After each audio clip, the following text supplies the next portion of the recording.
And welcome back. Next up, we have Jeff from Contrast Security. He's going to teach us all about how we can implement and use security instrumentation to shift security left and make it actually possible for us to write secure software without having to be an expert in security ourselves. Take it away, Jeff.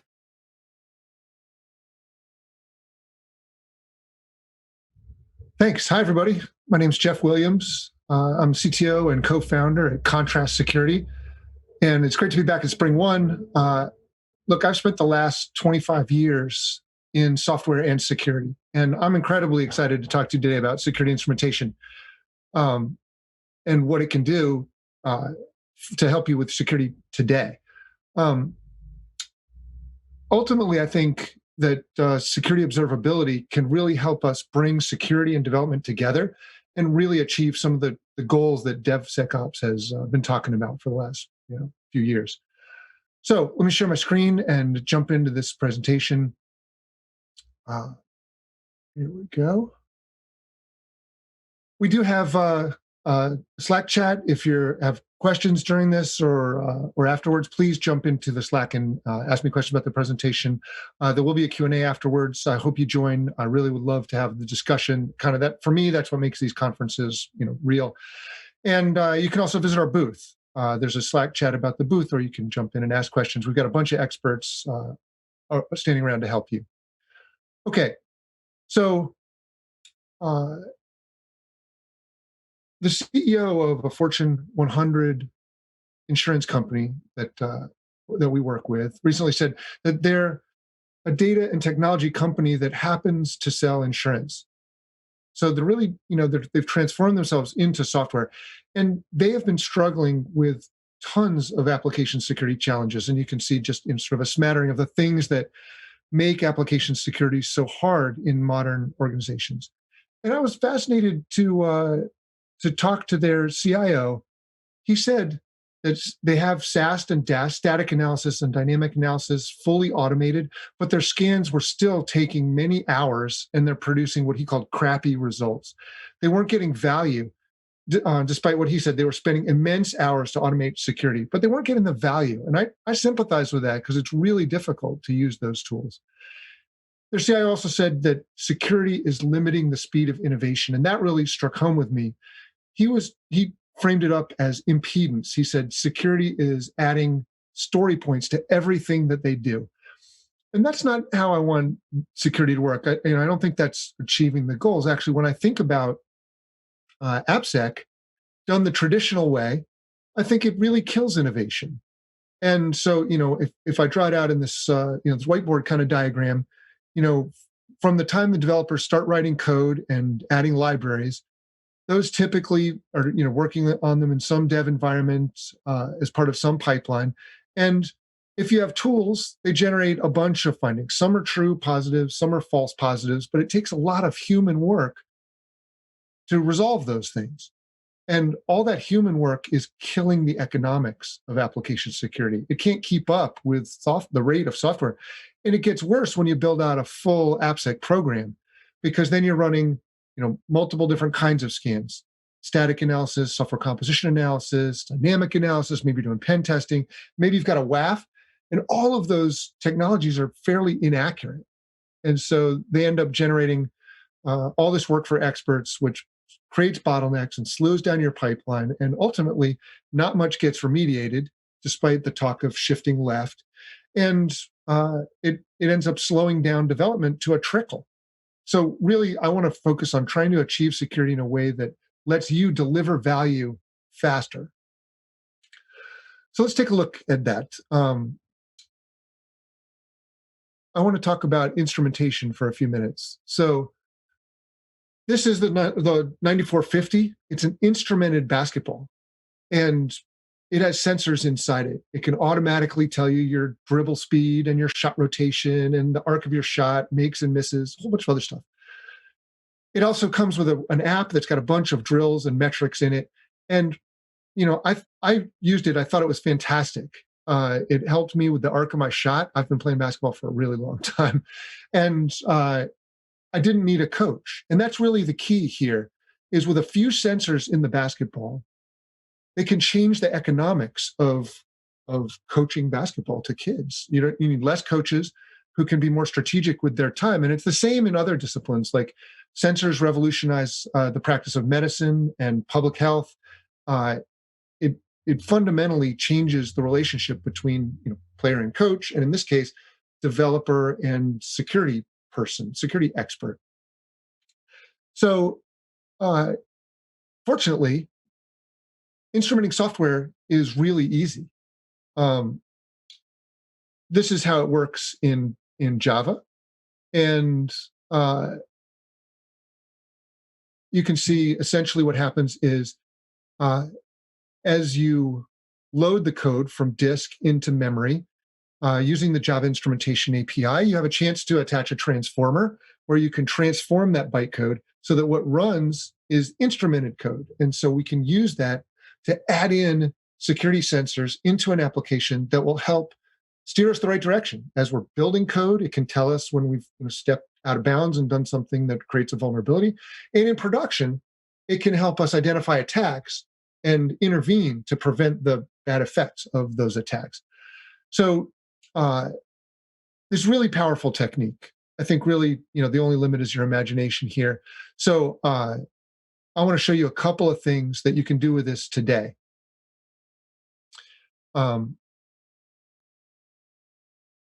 Here's how I want you to think about it.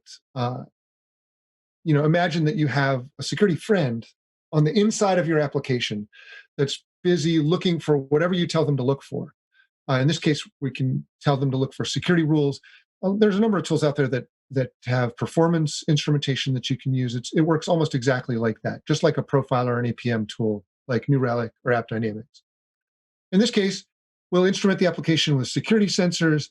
They've got all the context that they need to make really smart decisions about whether something's a vulnerability. So I want you to imagine you're just a developer, you're writing some code, and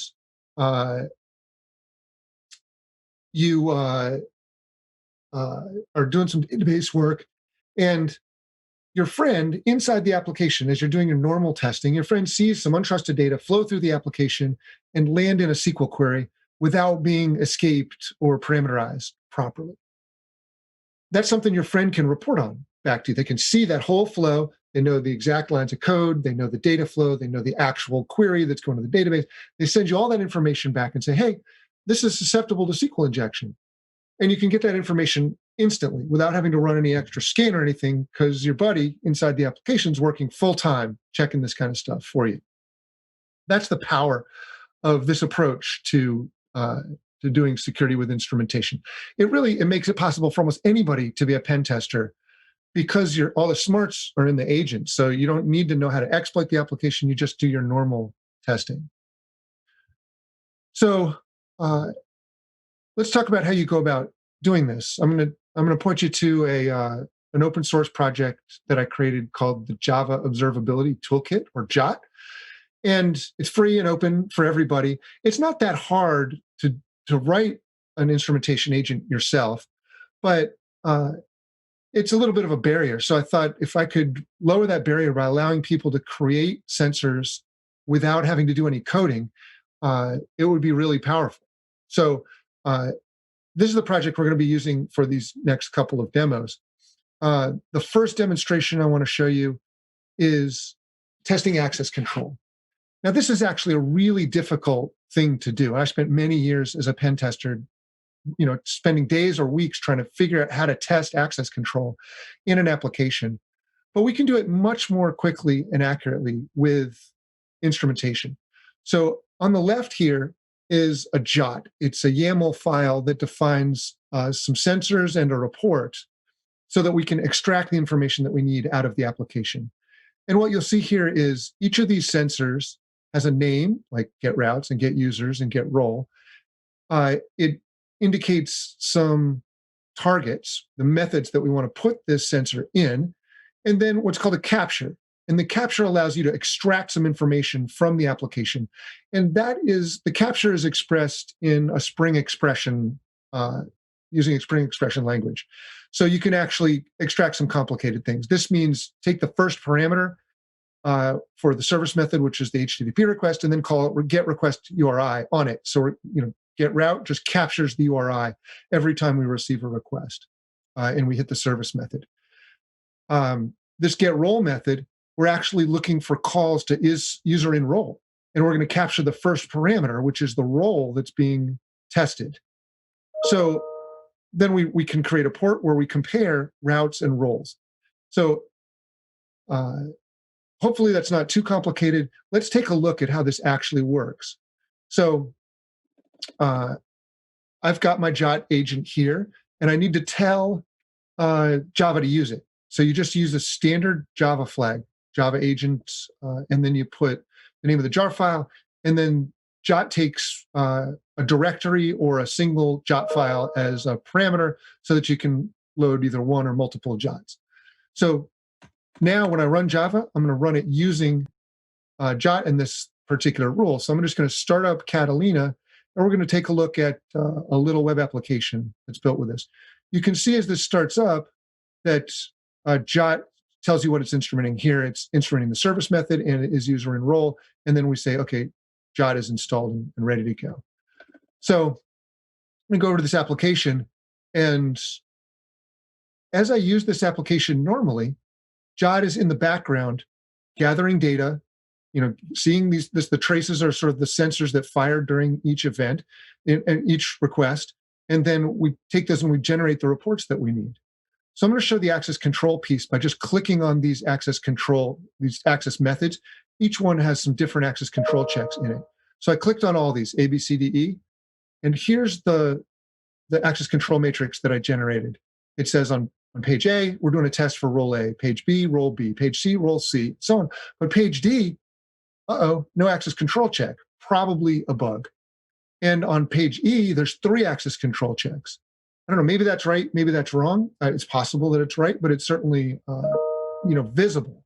And that's kind of the key of making security observable is we can ask this question about this application and then verify it very quickly. If there was an admin column here and there's a bunch of admin pages that weren't making an access control check for administrator, we'd want to know about that. So look, this is the kind of testing that would take weeks to do because you'd have to log in with every role, hit every page, hit every function, and it's really time consuming to test whether you could abuse it. Using this technique, we can generate this very quickly. We can also generate a test coverage matrix easily. You can see here, I set this up so I can switch users really easily.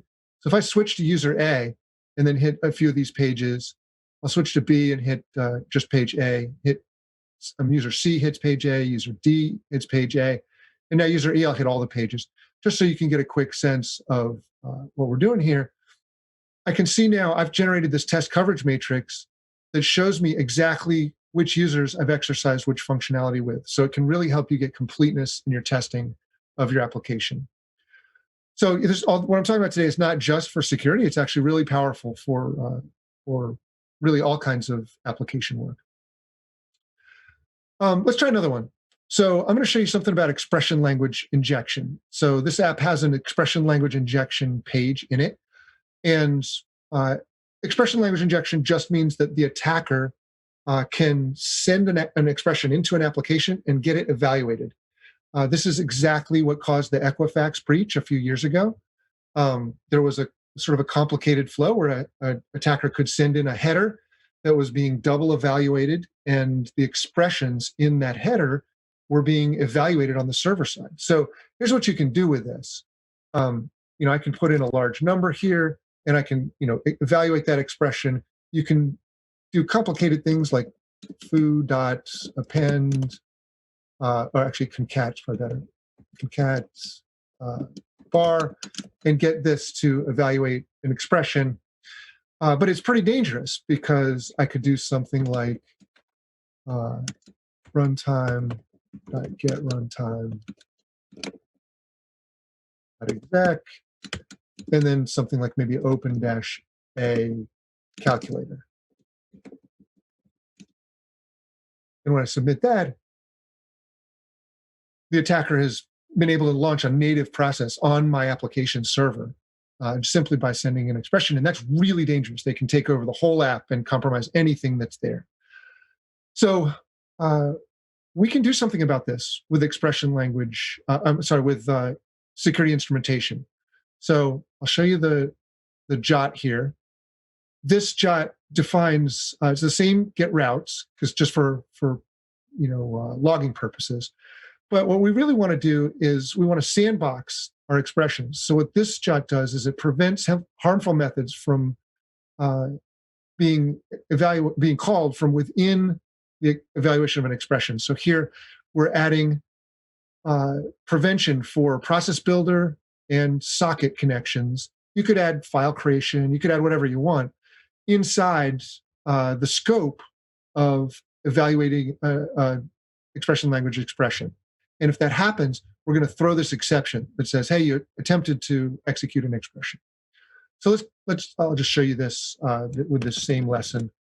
I'm going to switch to the expression language injection JOT here, and then just run the application normally.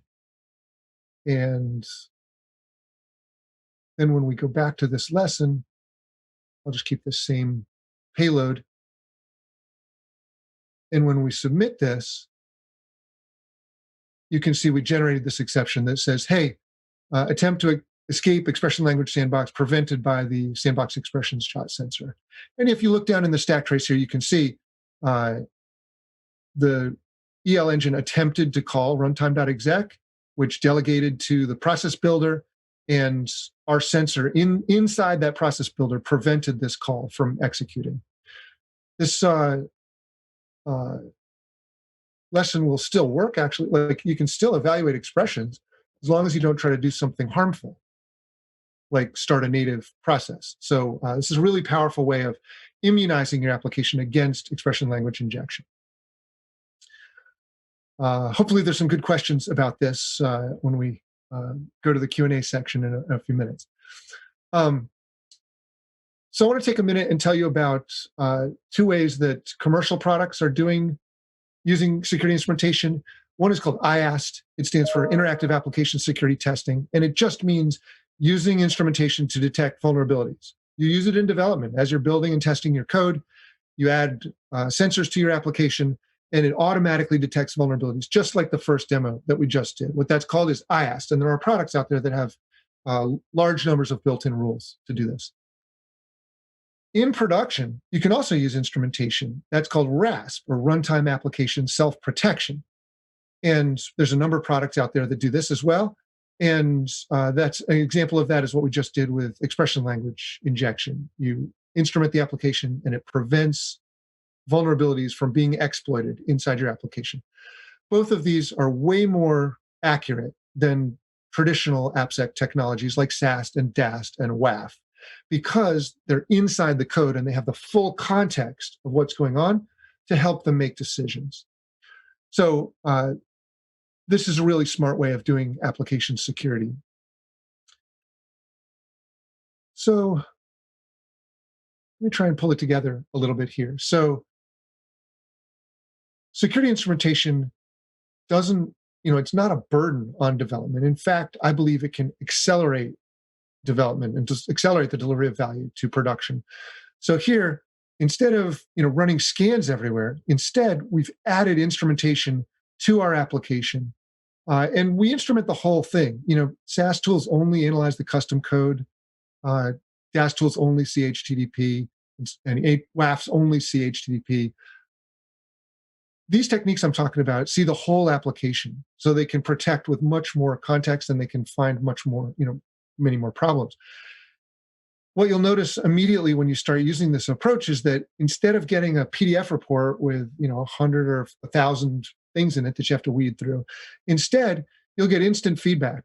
As you're writing your code, you might get a Slack alert, or later in the pipeline you might get a Jira ticket, but it's automatic and it's very fast.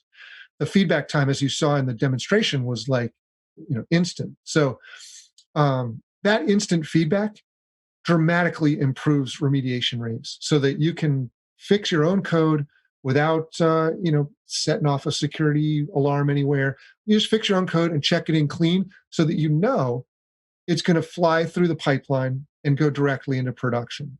So we've got a number of our customers that have set that as a policy to say, if you're clean, using IAST and RASP and software composition analysis, then you're cleared to go into production at whatever rate you want to go.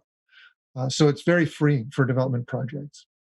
And that continues throughout the pipeline. So that same instrumentation, wherever you're using your code, whether it's in your CI/CD pipeline or a QA environment, staging environment, that feedback is going instantly back to the people that need it. In production, you're getting that instant telemetry on who's attacking you, what kind of attacks they're doing, which of your systems they're targeting, and giving you the ability to respond quickly. So we've tried to eliminate the bottlenecks in the security process here to allow you to deliver innovation quickly. And ultimately, that's the vision of DevSecOps. And it's just DevOps, right? Security should be a piece of it, but we use the term DevSecOps because we want to talk about the aspects of DevOps that are related to security. And so this is, I believe, the way to achieve the goal of DevSecOps. I don't think it's possible with legacy security tools that work kind of out of band with long scan cycles. I mean, how do you take a static or dynamic scan that takes 2 to 4 hours to run and fit it into a pipeline that has to finish in 15 minutes? It's just not possible. So we need to do something different and better. And I want to share the results of what when you do this, what kind of results you can see. We've seen that security instrumentation generate a 40x improvement in MTTR. That's mean time to remediate vulnerabilities over folks that are using SAST. So, industry average for SAST is that you can close 29% of the vulnerabilities in 30 days. You get to 50% after 4 months. And by the end of the year, you might be able to get to 71%. Using IAST, or instrumentation-based approach, on average, the median vulnerabilities are closed in a week, and you get to 61% after 30 days and 90% by the end of the year. But I do want to call your attention to folks that have been using IAST for a little while and have below average backlog. So they've worked off some of their security backlog so that they're, on the lower end of security backlog. Those customers were doing incredibly well. The median vulnerability is closed in a day, and 75% of vulnerabilities were closed in 8 days, getting to 95% by the end of the year. That's a dramatic improvement, and it closes that window of exposure that you have for those vulnerabilities dramatically. So, look, I'm optimistic about the future of application security. It's not hopeless, although I think a lot of programs really struggle. And I don't think that technology alone can solve application security. It takes the right mix of culture and people and process and technology. But I do think security instrumentation creates a platform where it makes it possible for development and security to finally work together as opposed to being at odds all the time. And really, to me, that's the key of getting better security testing into your pipeline and into your code. And ultimately, it's the key to delivering innovation and value much faster. I will point you to our community edition. It's full IAST and RASP and software composition analysis, all delivered via instrumentation. So it's a very different model. There's no scanning. And this is totally free and full strength for one application. So you can use this on applications now and find out if this approach is going to work for you. If you're a small company, you've only got one application, this is great. You really don't need much else to run your application security program.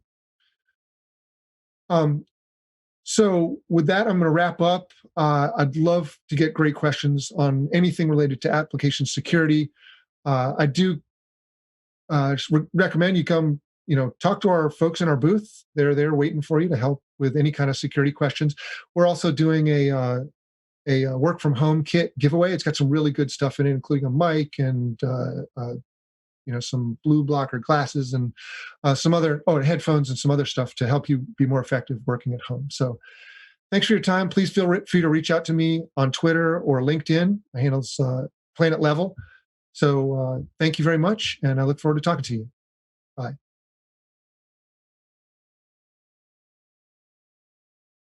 Well, thank you so much, Jeff. It is great to see folks in the security realm, acknowledging that traditional AppSec is a roadblock to innovation, and that transitioning to DevSecOps not only stops being that roadblock, but actually accelerates innovation while also improving security. I'm sure if Andrew Clay Schaefer was here right now, he would launch into diatribe on Pareto-Nash equilibriums. Thank goodness he is not here, so we don't have to go through that once again. Don't forget to join Jeff in his Q&A session, and we'll see you back here very shortly.